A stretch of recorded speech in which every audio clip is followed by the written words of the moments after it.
আমাৰ RBI Assistant 2026 কাৰণে যেটো আমাৰ নোটিফিকেশন আছিল নোটিফিকেশন ওলোৱা নাই যদিও টেন্ডাৰ ওলাই গৈছে নোটিফিকেশনৰ সো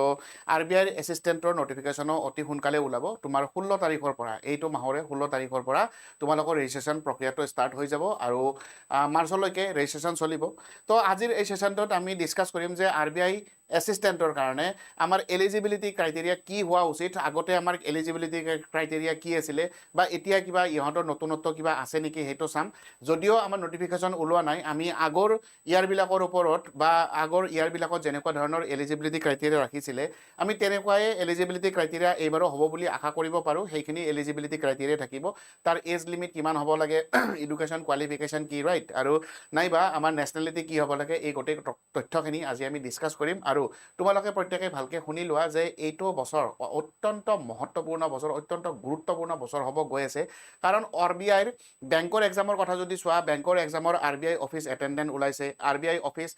RBI তোমাৰ এসিস্ট্যান্ট ওলাব গৈ আছে ৰাইট তাৰ পাছত অলৰেডি IBPS ৰ ক্যালেন্ডাৰটো আউট হৈছে সো বেংকৰ এটাৰ পিছত এটা এক্সাম তোমাৰ একদম একে লেঠাৰি হ'ব গৈ আছে ফাইন এটাৰ পিছত এটা এক্সাম আহি আছে সো প্ৰত্যেককে কোনেও তোমালোকে নিজৰ প্ৰিপাৰেচনটো বাদ নিদিবা যেনেকৈ আগতে প্ৰিপাৰেচন কৰি আছিলা ঠিক তেনেকৈ প্ৰিপাৰেচন কৰি গৈ থাকা যেতিয়া এক্সাম আহিব নোটিফিকেশন ওলাব তেতিয়া ৰেজিষ্ট্ৰেচন কৰিবা আৰু তাৰ পিছত যাতে তুমি মক টেষ্ট দি থাকিব পাৰা ৰাইট তো আজিৰ আমি সেশনটো ডিসকাস কৰিম যে RBI এসিস্ট্যান্টৰ কাৰণে এলিজিবিলিটি ক্ৰাইটেৰিয়া কি হোৱা উচিত আৰু এই এক্সামটো কেতিয়া মানে হ'ব গৈ আছে জাস্ট এটা কিছুমান তথ্য আমি অকমান ডিসকাস কৰো চোৱা আৰ সেশনটো স্টাৰ্ট কৰাৰ আগতে মই তোমালোকক কৈ লৈছো ADRE 247 ৰ আমাৰ যেটো অফিচিয়েল এপ এই এপটো প্ৰত্যেককে নিজৰ ফোনত ডাউনলোড কৰি লবা ইয়াতে current affairs daily quiz subject wise quiz গোটেইখিনি তোমালোকে এই এপটোৰ মাধ্যমেৰে পাবা ৰাইট ইয়াতে তোমালোকে যদি চোৱা প্ৰিমিয়াম ষ্টাডি মেটেৰিয়েল আৰু তোমালোকে ডেইলি বেসিছত সাবজেক্ট ওয়াইজ কুইজ দি থাকিব পাৰিবা চ্যাপ্টাৰ ওয়াইজ কুইজ দি থাকিব পাৰিবা এই এপটোৰ যোগেৰে ঠিক আছে সো লিংক আছে ইয়াতে ডেসক্ৰিপচনত লিংকত গৈ পেলাই তোমালোকে ক্লিক কৰি ডাউনলোড কৰি লবা দেই চলো সেশনটো আমি স্টাৰ্ট কৰো সেশনটো স্টাৰ্ট কৰিম আমি আজি RBI অফিস এসিস্ট্যান্টৰ যেটো আমাৰ টেন্ডাৰ ওলাইছে তাৰ 16 তাৰিখৰ পৰা ৰেজিষ্ট্ৰেচন প্ৰক্ৰিয়া স্টাৰ্ট হৈ যাব আৰু ইয়াৰ এলিজিবিলিটি ক্ৰাইটেৰিয়া কি হোৱা উচিত বা এইবাৰ কোনবিলাক ক্যান্ডিডেটে এই পাৰ্টিকুলাৰ এক্সামটো দিব পাৰিব এইখিনি কথা অকমান ডিসকাস কৰো প্ৰথমতে ডিসকাস কৰিম নেশনালিটি কি হ'ব লাগে এডুকেশন কোৱালিফিকেশন কি থাকা উচিত আৰু এজ লিমিট আমাক কিমান দিছে এই গোটেই তথ্যখিনি ডিসকাস কৰিম চোৱা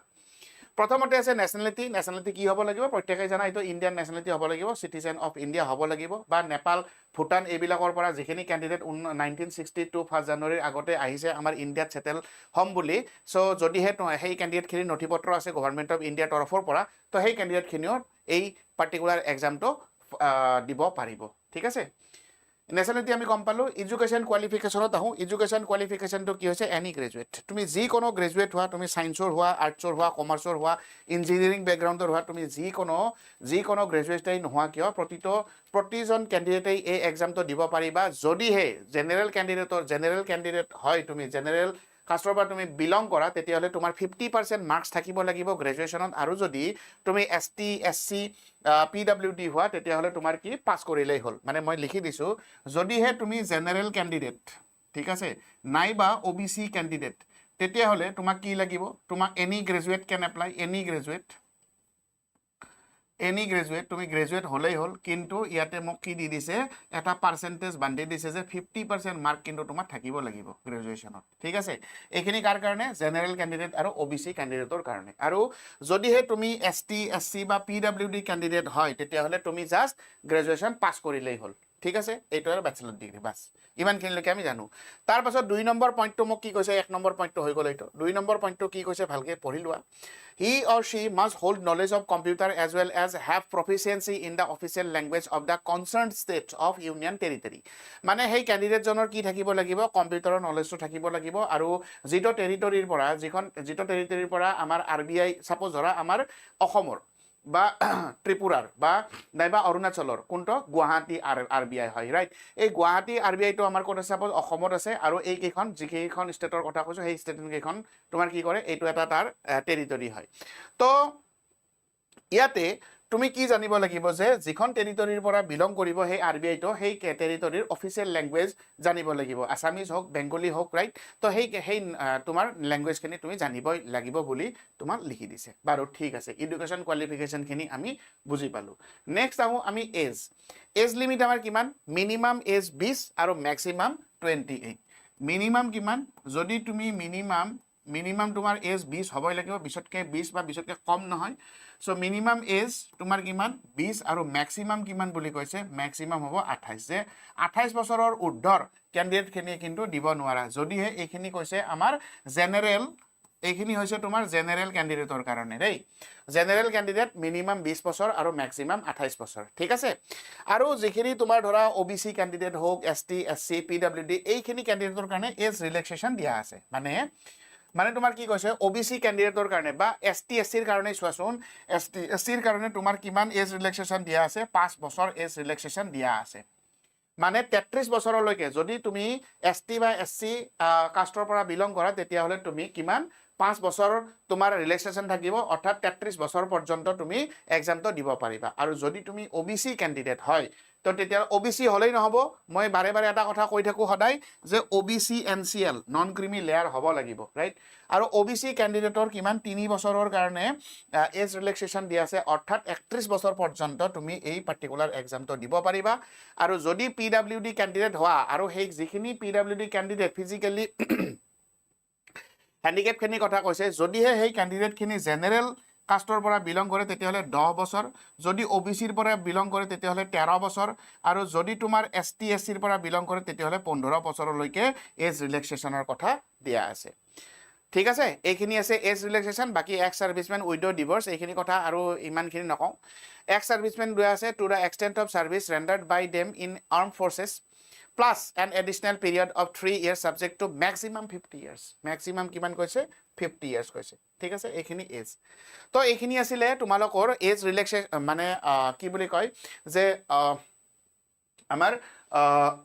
যিখিনি কোনখিনি ক্যান্ডিডেটে দিব পাৰিবা এই এলিজিবিলিটি ক্ৰাইটেৰিয়াখিনি মই অকমান তোমালোকৰ লগত ডিসকাস কৰি দিলো ঠিক আছে নেশনালিটি ইন্ডিয়ান সিটিজেন হ'ব লাগিব তাৰ পিছত গ্ৰেজুৱেচনটো ভালকে চোৱা এনি গ্ৰেজুৱেট ক্যান এপ্লাই বাস জেনাৰেল আৰু যদিহে জেনাৰেল আৰু OBC ৰ পৰা বিলং কৰে তেতিয়াহলে তোমাৰ 50% মাৰ্ক থাকিব লাগিব ST SC ৰ কাৰণে জাস্ট পাস কৰিলেই হ'ল আৰু এজৰ কথাটো কৈছে এজ মিনিমাম 20 ম্যাক্সিমাম 28 এজ ৰিলেক্সেশন তোমাৰ ST SC ৰ কাৰণে 5 বছৰ OBC NCL ৰ কাৰণে 3 বছৰ PWD ক্যান্ডিডেটৰ এইখিনি কথা আমি ডিসকাস কৰিলো এইখিনি আছিল তোমালোকৰ এজ ৰিলেক্সেশন আৰু এলিজিবিলিটি ক্ৰাইটেৰিয়া এটা কথা হ'ল যে এক্সাম কেতিয়া এক্সাম আমাৰ কেতিয়া হ'ব গৈ আছে চাবা যদি ইয়াতে মই অকমান এনালাইসিস কৰো যে ফেব্ৰুৱাৰীৰ তোমালোকক কি বুলি কৈছে যে ফেব্ৰুৱাৰী মাহৰ 16 তাৰিখে 16 ফেব্ৰুৱাৰীত ইয়াৰ ৰেজিষ্ট্ৰেচন প্ৰক্ৰিয়াটো তোমালোকৰ চলিব ইয়াতে নোটিফিকেশন ডেট নোটিফিকেশন তোমালোকৰ 16 তাৰিখে ওলাব বুলি কৈছে আৰু তেতিয়াৰ পৰাই ৰেজিষ্ট্ৰেচন ষ্টাৰ্ট হৈ যাব ৰাইট যদি 16 তাৰিখৰ পৰা ৰেজিষ্ট্ৰেচন ষ্টাৰ্ট হয় আমি বাৰু ধৰিলো যে 15 মাৰ্চলৈকে 15 মাৰ্চলৈকে আমি ধৰিহে লৈছো দেই 15 মাৰ্চলৈকে আমাৰ কি হ'ল ৰেজিষ্ট্ৰেচন প্ৰক্ৰিয়াটো চলিলে ঠিক আছে সো 15 মাৰ্চলৈকে যদি ৰেজিষ্ট্ৰেচন হয় তাৰ মানে এপ্ৰিলত তোমালোকৰ এক্সাম জানুৱাৰী ফেব্ৰুৱাৰী মাৰ্চ এপ্ৰিল তো মই কি ক'ব পাৰো যে এপ্ৰিলত তোমালোকৰ এক্সাম ডেট কেতিয়া থাকিব এপ্ৰিলত তোমালোকৰ এক্সাম হোৱাৰ চান্স বহুত বেছি আৰু এক্সাম প্যাটাৰ্নটো তোমালোকে নিশ্চয় জানা ইয়াতে প্ৰিলিমছ আৰু মেইনছ দুইটাই থাকিব সো এপ্ৰিল মাহত তোমালোকৰ প্ৰিলিমছ এক্সাম হ'ব এপ্ৰিল মে মাহত হয়তো আমাৰ মেইনছ এক্সাম হ'ব পাৰে এইখিনি আমাৰ যেতিয়া নোটিফিকেশন ওলাব নোটিফিকেশনখন ওলালে আমি সঠিক তথ্য আমি গম পাম জাস্ট তোমালোকে এতিয়া মই এইখিনি কথা তোমালোকক এই কাৰণেই কৈছো যে যাতে তোমালোকে প্ৰিপাৰেচনটো বাদ নিদিয়া এপ্ৰিলত তোমালোকৰ এক্সাম মানে তোমাৰ মাত্ৰ এমাহ সময় থাকা বুলি তুমি ধৰি লোৱা নিজৰ হাতত ৰাইট তো এপ্ৰিলত এক্সাম তোমালোকৰ টাৰ্গেট হোৱা উচিত এপ্ৰিলত এক্সাম হলে মক টেষ্ট তোমালোকে দিব ষ্টাৰ্ট কৰিবা আজি যেতিয়াৰ পৰা তোমালোকৰ নোটিফিকেশন মই এইখিনি কথা ক্যান্ডিডেটকে কৈছো যিখিনি ক্যান্ডিডেটে অলৰেডি তোমালোকে প্ৰিপাৰেচন কৰিছা সেই ক্যান্ডিডেটখিনি অনলি মক টেষ্ট দিবা আৰু যিখিনি ক্যান্ডিডেটে প্ৰিপাৰেচন ষ্টাৰ্ট কৰা নাই তোমালোকে আজিৰ পৰাই তোমালোকে এই প্ৰিপাৰেচনটো ষ্টাৰ্ট কৰি দিয়া ঠিক আছে এপ্ৰিলত এক্সাম মাত্ৰ এমাহ সময় আছে ফাইন আৰু এই প্ৰিপাৰেচনটো তোমালোকে আমাৰ হয়তো ষ্টাৰ্ট কৰিব পাৰা আৰু আমি এটা লৈ আনিছো বেংকিং ফাউণ্ডেশ্যন বেটছ আমি কামিং সুন আহি আছে এই বেটছটো আমি অতি সোনকালে মুকলি কৰি দিম মেথছ প্লাছ ৰিজনিং প্ৰিলিমছ আৰু মেথছ দুইটা এক্সামৰ কাৰণে তোমাৰ বেংকৰ যিয়ে কি এক্সাম নহওক কিয় IBPSৰ কথা কোৱা SBIৰ কথা কোৱা RBIৰ কথা কোৱা RRBৰ কথা কোৱা নাবাৰ্ডৰ কথা কোৱা নাইবা তোমাৰ যিকোনো ইঞ্চুৰেঞ্চ এক্সাম LIC হওক বা আদাৰ যিমানখিনি জেনেৰেল ইঞ্চুৰেঞ্চ হয় গোটেইখিনি এক্সামৰ কাৰণে এই যিটো বেটছ আমাৰ ফাউণ্ডেশ্যন বেটছ হ'ব এই ফাউণ্ডেশ্যন বেটছটো তোমাৰ এই গোটেই এক্সামবিলাকৰ কাৰণে কি হ'ব বেনিফিচিয়েল হ'ব ৰাইট ঠিক আছে তো এইটো বেটছ এটা আহি আছে এই বেটছটো ষ্টৰত অহাৰ লগে লগে মই তোমালোকক নটিফাই কৰি দিম আৰু এইটো হ'ল আমাৰ আসাম মহাপেক যিখিনি কেণ্ডিডেটে চেণ্ট্ৰেল গভৰ্ণমেণ্টৰ উপৰিও আমাৰ ষ্টেট গভৰ্ণমেণ্টৰ কাৰণেও তোমালোকে প্ৰিপাৰেশ্যন কৰি আছা সেই প্ৰিপাৰেশ্যন কৰি থকা কেণ্ডিডেটখিনিয়ে তোমালোকে আসাম মহাপেকটো ল'ব পাৰা ইয়াতে যিমানবিলাক আমাৰ বেটছেছ আছে ADREৰ হওক নাইবা DMEৰ হওক ৰেলৰ হওক বেংকৰ হওক SSCৰ হওক আসাম পুলিচৰ হওক এনফৰ্চমেণ্ট ইনস্পেক্টৰৰ সববিলাক গোটেইবিলাক বেটছ আমি এই আসাম মহাপেকটোত ইনক্লুড কৰোঁ আৰু যদি তুমি আসাম মহাপেকটো লোৱা তেতিয়াহ'লে তোমাৰ যিখিনি প্ৰিপাৰেশ্যন কৰি আছা চেণ্ট্ৰেল ষ্টেট দুইটাৰ কাৰণে সমানে পেৰেলেলি তোমালোকে প্ৰিপাৰেশ্যন কৰি গৈ থাকিব পাৰিবা আৰু এই বেটছবিলাক ল'বৰ কাৰণে Y976 এই কোডটো ইউজ কৰিলে মেক্সিমাম ডিছকাউণ্ট পাবা ৰাইট আৰু এটা কথা কৈছোঁ RBI এছিষ্টেণ্টৰ কাৰণে RBI এছিষ্টেণ্টৰ কাৰণেও আমি এটা বেটছ এছিষ্টেণ্টৰ কাৰণেও আমি এটা বেটছ মুকলি কৰিম আৰু যেতিয়া মুকলি হৈ যায় তেতিয়া তোমালোকক মই ইয়াতে ইনফৰমেশ্যন দি দিম ঠিক আছে তো এইটো ফোন নাম্বাৰটো তোমালোকে মনত ৰাখা 081300432447 এই ফোন নম্বৰত ফোন কৰিলে তোমালোকৰ যিমানখিনি বেটছেছ আছে যিমানখিনি তুমি বেটছৰ কাৰণে এনকুৱাৰী কৰিব বিচাৰা সেই গোটেই কথাখিনি সবিশেষ তথ্য তুমি এই ফোন নম্বৰত ফোন কৰিলেই গম পাবা এই ফোন নম্বৰটো ছেভ কৰি ৰাখি থৈ দিয়া ফাইন এইখন হৈছে স্কেনাৰ এইখন টেলিগ্ৰামৰ স্কেনাৰ মোৰ য'ত তোমালোকে যদি মই যিমানখিনি মেথছ আৰু ৰিজনিঙৰ ক্লাছেছ থাকে ইউটিউবত ফ্ৰী ক্লাছেছ যিমানখিনি থাকে সেই গোটেই ক্লাছবিলাক মই ইয়াতেই কি কৰি দিওঁ তোমালোকৰ নটিফিকেশ্যনৰ কাৰণে ইয়াতে মই দি দিওঁ আৰু যিমানখিনি PDF থাকিব সেই PDFবিলাকো মই এই টেলিগ্ৰাম চেনেলতে মই দি দিওঁ চ' এই টেলিগ্ৰামটো জইন কৰি ল'বা quant FT with Chanakya sir so' maths আৰু ৰিজনিঙৰ ক্লাছবিলাকৰ নটিফিকেশ্যন আপডেটছ গোটেইখিনি ইয়াতেই পাই যাবা এই টেলিগ্ৰামত ফাইন তো আজিৰ কাৰণে মই সেশনটো ইমানেই ৰাখিছোঁ যদি তোমালোকৰ কোনোবা ভাইটি ভণ্টি বা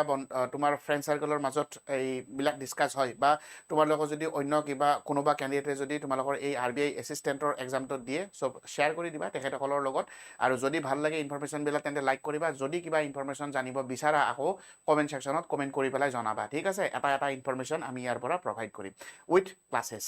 যিমানখিনি মেথছ আৰু ৰিজনিঙৰ ক্লাছ আছে গোটেই ক্লাছবিলাক কৰা হ'ব কাৰেণ্ট এফেয়াৰ্ছৰ ক্লাছ ইংলিছৰ ক্লাছ গোটেই ক্লাছবিলাকো আমাৰ ইয়াতে তোমালোকে পাই যাবা চ' ছাবস্ক্ৰাইব কৰিব নাপাহৰিবা আড্ডা 24/7 নৰ্থ ইষ্ট প্ৰত্যেকে নতুনকৈ যি চাই আছা প্ৰত্যেকে ছাবস্ক্ৰাইব কৰি দিবা চ' আজিৰ কাৰণে মই চাণক্য ঠাকুৰে বিদায় লৈছোঁ থেংক ইউ ছ' মাছ